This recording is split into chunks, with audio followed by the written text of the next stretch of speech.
Hey, good morning, guys. It's Jim here with Golden's Real Estate Action Team, and I just wanted to take a quick moment and say Happy New Year.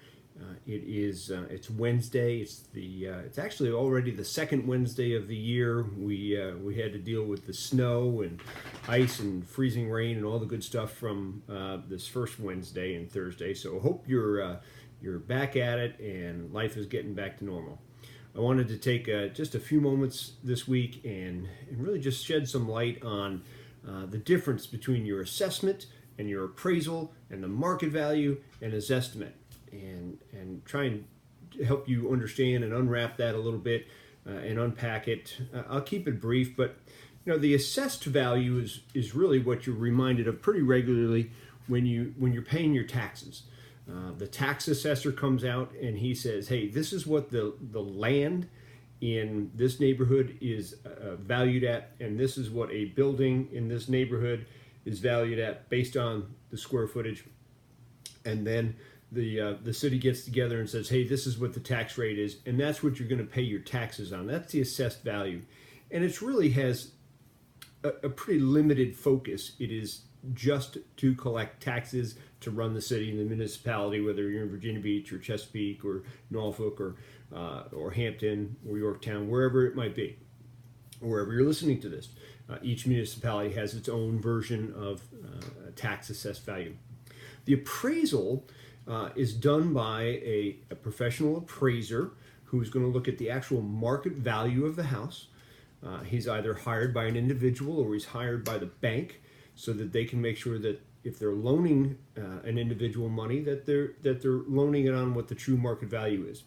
The appraisal goes in, and the appraiser goes in, and he looks at not only the land, the neighborhood, the schools, the physical layout, the property, the conformity to the neighborhood, but also to the way the house is laid out, the accompaniments and the additions and the improvements to the house, whether it's got upgrades or not, and he helps establish the market value. He looks at all the other sales around. He looks at the neighborhood and its proximity to schools and hospitals and railroad tracks and jet noise or something like that. And he helps by taking those other sales in the neighborhood and helps actually determine the value of what the sellers are selling for and what the buyers are buying for. Much like what a real estate agent would do on a market analysis, going to take a look at the comparable sales. Perhaps they're going to look at trends, maybe a little bit higher, a little bit closer. But it's the appraisal that really determines, at the end of the day, the value of the home. Not what you pay taxes on, not what you might think it's worth, not how much you have into it, but how much it's actually valued at for purposes of lending, purchasing, bequeathing, or inheritance. Then the other sort of fourth world we have to throw into this is the sort of online computer-generated model, often referred to as a Zestimate. A Zestimate or Truly, well, they will take comparable sales of X bedrooms, X baths, and X neighborhood with this schools, and they'll throw a computer-generated model on it.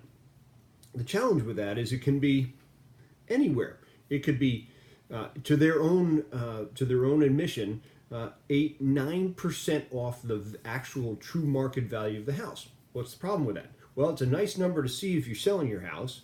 Perhaps it's a comfortable number to see if you're looking to buy one. But if in fact it's as much as even 5% on a $200,000 house, that's $10,000 that you might be off on the actual value, high or low. So really just wanted to shed some light on that. Assessment is what you pay your taxes on. Appraisal is the actual market value that the bank will lend on. Your CMA is what the realtors see as the going trends in the neighborhood based on square footage, comparable sales, and those things that your property should be marketed at. And then how it can also be negotiated, because those things will take into consideration things like closing costs, time of sale, and other concessions that are made. And then the Zestimate, which is just simply a computer-generated model and a guide. and a guide. We want it to be that. We want you to take a look at greathrhomes.com, where we have the access to where you can see sites, where you can see values, where you can request a market analysis, and other resources for you. You can check onto vb.gov and the Chesapeake City website also if you want to get an idea of the city assessments and where they're going and where they've been. You can do that in each one of your municipalities. If you have questions on that, give us a call, 757-508-9300. Check out greathrhomes.com. We'd love to hear from you. We'd love to see how your year's going and what your goals are for this year. And until then, make it a great day.